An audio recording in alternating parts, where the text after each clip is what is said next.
I'm Caitlin E, and welcome back to the Lit Review.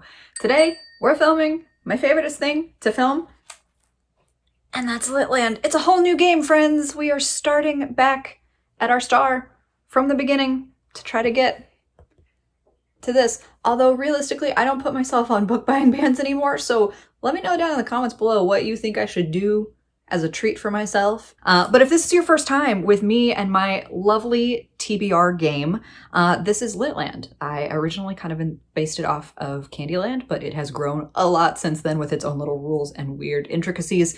But basically, I take 4 pulls from my cards. Each of those cards correspond to a genre, and they help me traverse this board. There are pitfalls and prompts along the way that keep it spicy and interesting, but this is how I pick what the heck I'm gonna read every month. And at the very end, we will also pull a troll bridge prompt, which is a community thing that you and I can do together. If you don't participate, all good, nothing bad happens. If I don't complete that prompt, nothing bad happens. But if I do complete it, I can save myself trouble later down the road in our journey here. So it's worth doing for me, at the very least. Gizmo is joining us, by the way. Hello, Gizmo. Oh, by the way, we know about his little, if you can see, he's got like a little thing on his neck. He has kind of like itched a hot spot, so we're taking him to the vet early next week to get him looked at, but he's doing fine. So like if you see little like patchy, he's okay, I promise. We're taking good care of him. Before I get into actual game footage, I need to run you through how I did in September, and whether or not I need to take any punishments. Thankfully, no. Yeah, I had 4 books from the last game, and I've finished them all. So real quick, those are You Made a Fool of Death with Your Beauty by Kweke Emezi, Legends and Lattes by Travis Baldree. Actually found my physical copy. Big victory for me. The ebook called Prime Minister by Ainsley Booth and Sadie Holler.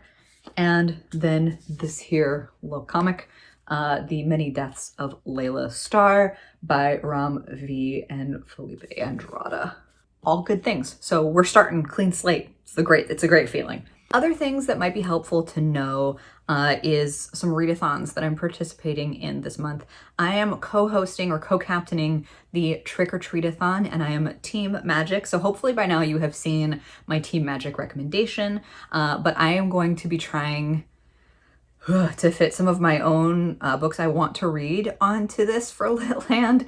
I'm also going to be trying to prioritize really short reads because this readathon really rewards you if you can get through a lot of stuff. So short books are like the way to go. I also try to participate in a couple of other year-long challenges. So my own book club, the Book Covered Book Club, the prompt for October is to read a book with black on the cover.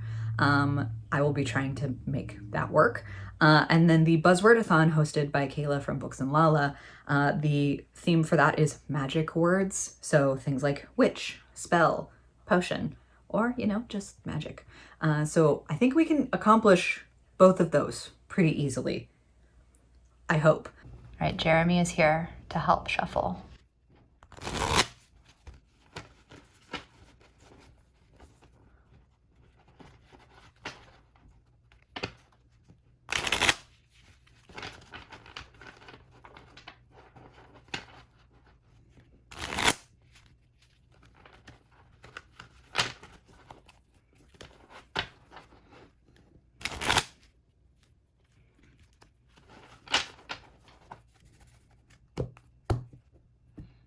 So these are the specials, and we're gonna shuffle them in by doing this.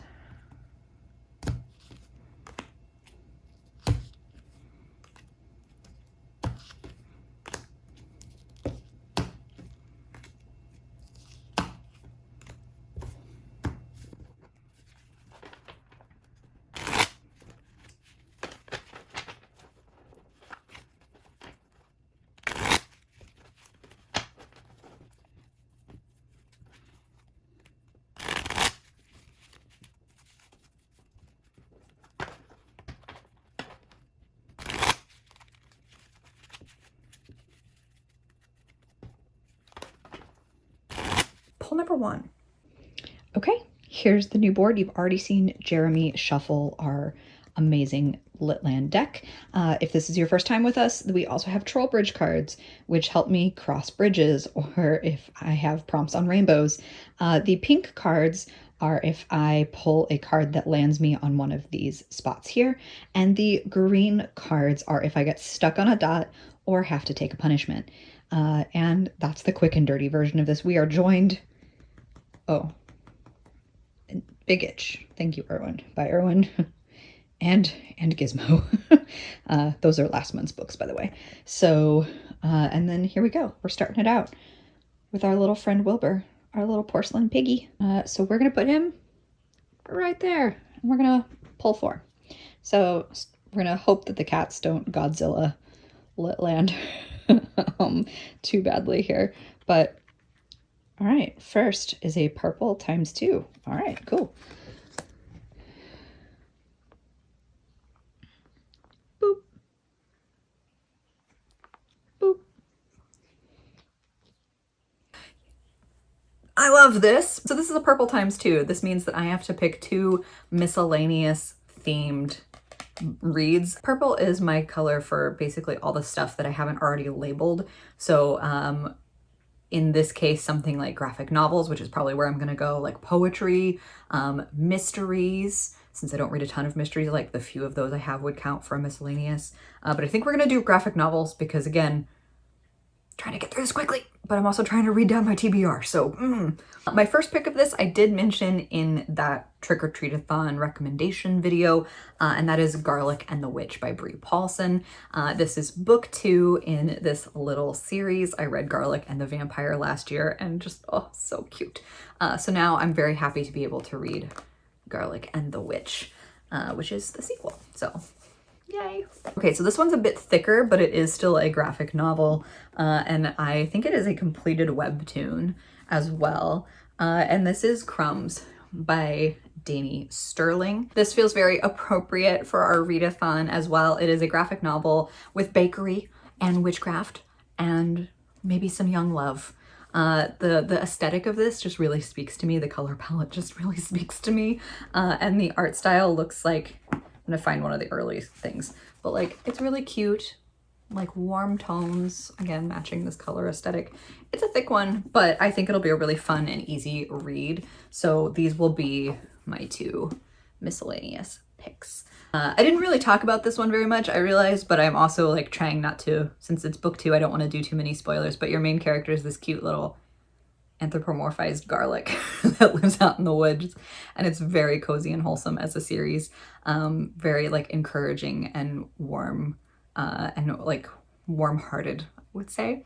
So in general, if you'd like to pick this up, start with Garlic and the Vampire, because I do think you could read this as a standalone, but you'll understand a lot more of the relationships if you start with Garlic and the Vampire. So very cute. Pull number 2. Oh, all right. Green ×2. All right, so boop. And then for our second boop, we can either go here or here. I think we're gonna go here. So boop. I'm gonna live life dangerously and see if we get stuck. No, ooh, hello. Another ×2. Okay, so green is my category for historicals. So again, I'm gonna play with this a little bit. I will read like one honest to goodness historical fiction. And then because I wanna read more romance in my life at all times, I'm going to pick a historical romance. I think that's usually how I like to break down this category when I get it for ×2, so that I can read a little bit of both. Let me see what I have though. First, I'll start with my historical fiction pick. And again, I found a tiny one. It's good. And this is Rizzio by Denise Mina. And I love how little this is. The back cover says that it's a radical new take on one of the darkest episodes in Scottish history. So I do not know a ton about this timeline in Scottish history, but what the little jacket is telling me, that this is set in 1566, where Mary, Queen of Scots, is about 6 months pregnant. She's hosting a dinner party in Edinburgh. We know there will be a murder involved, and these people are coming to murder David Rizzio of the title. And it says that they're coming to murder David Rizzio, Mary, Queen of Scots' friend and secretary. Mary's husband wants it done in front of her, and he wants her to watch. ...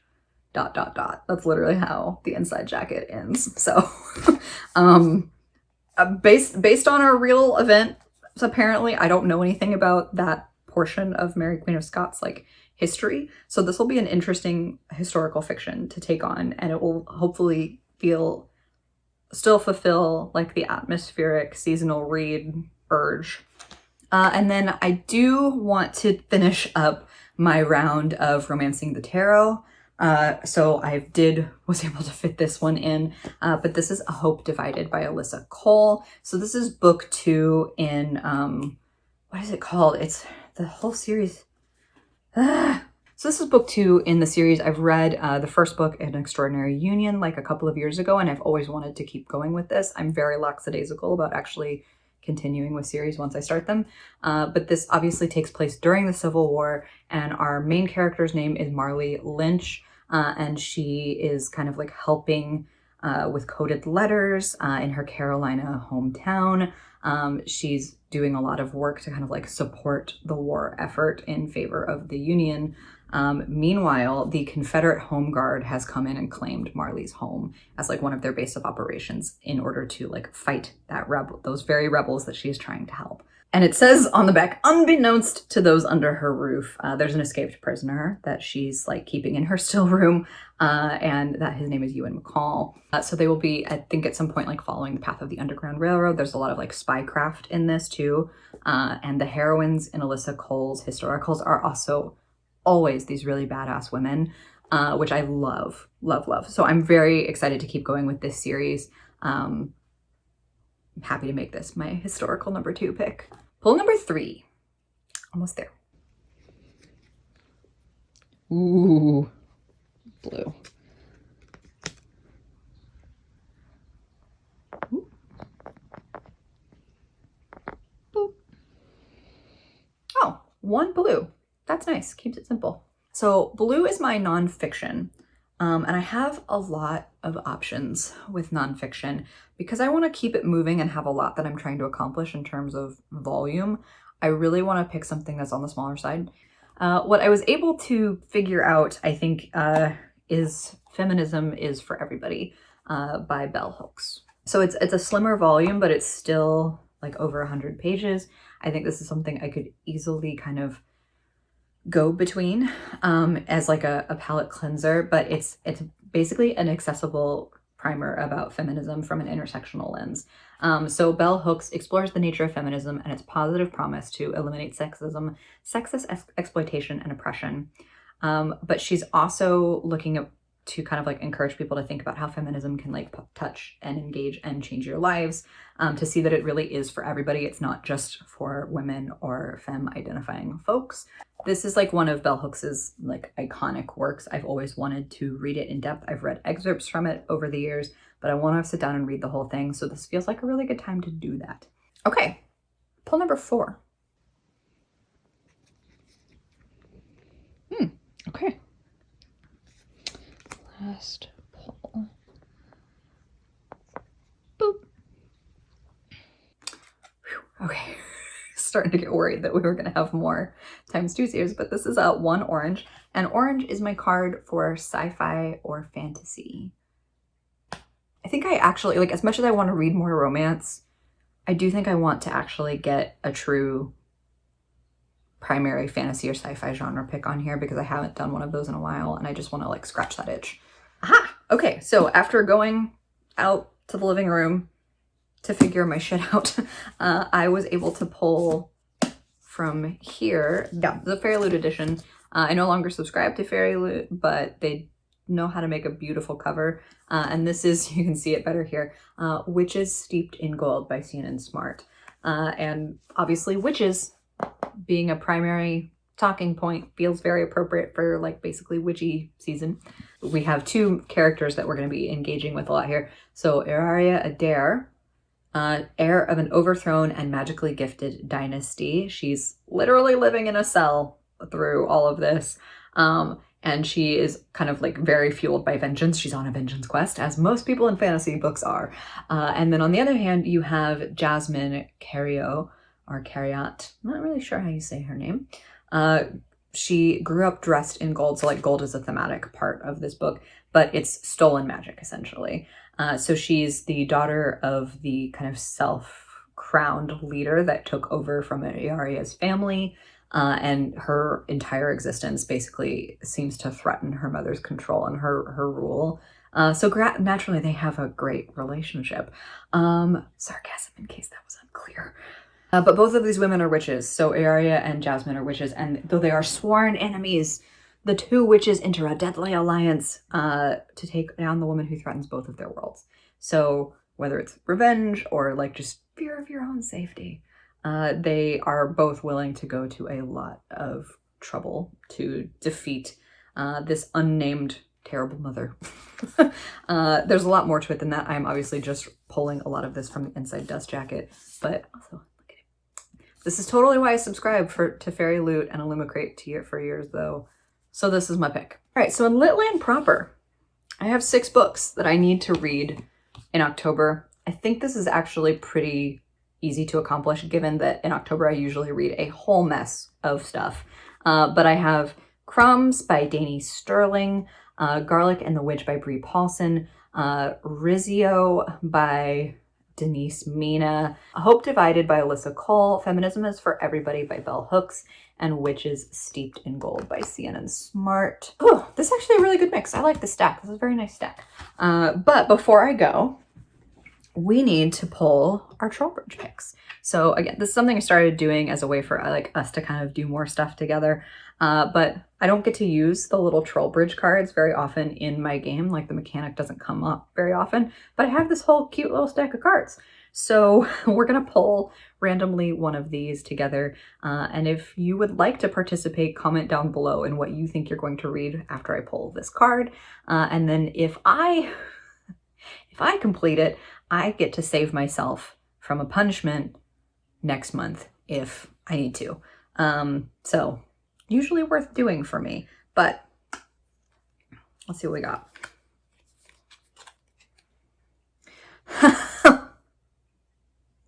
Okay, so pull an extra card. Cool. This could go so many different ways. All right, so let me pull the stack LitLand cards.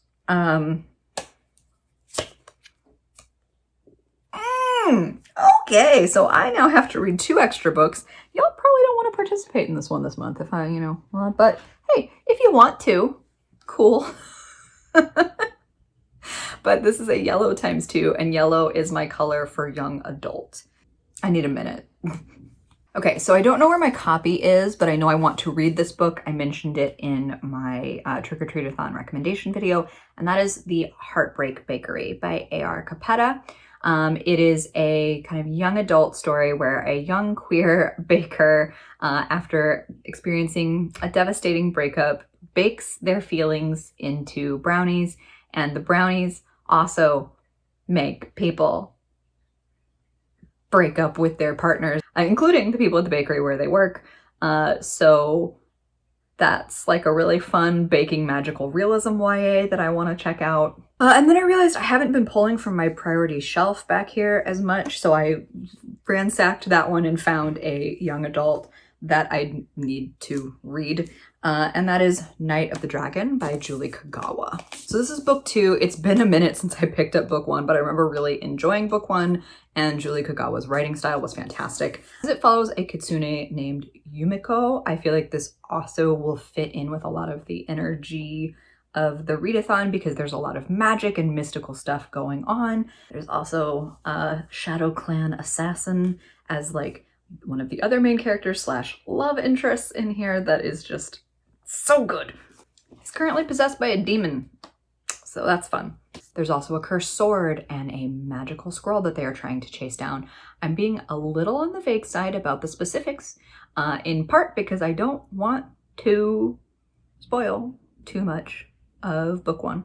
It's really worth the journey. The series has been out for a while, so I feel like most readers have probably either heard of this or maybe like missed this initially, but I've really wanted to continue on with the series, and it helps me towards one of my priority shelf goals of like moving forward with series, because I just said earlier in the video that I'm not great at that. Okay, so now I have 8 books that I need to read for October, but I think it'll all work out. All of these I think I can work or shoehorn into some of my trick-or-treat-a-thon prompts, even though I didn't get as many from that video as I was hoping for. I'm really excited about all of these. But as per usual, LitLand's a wild ride, so we're starting off strong on this new journey. We made a lot of progress on the board, which is always a good time. But thank you for spending time with me. I hope you have a fantastic reading day or night, and I'll see you in the next one. Bye! Oh, no.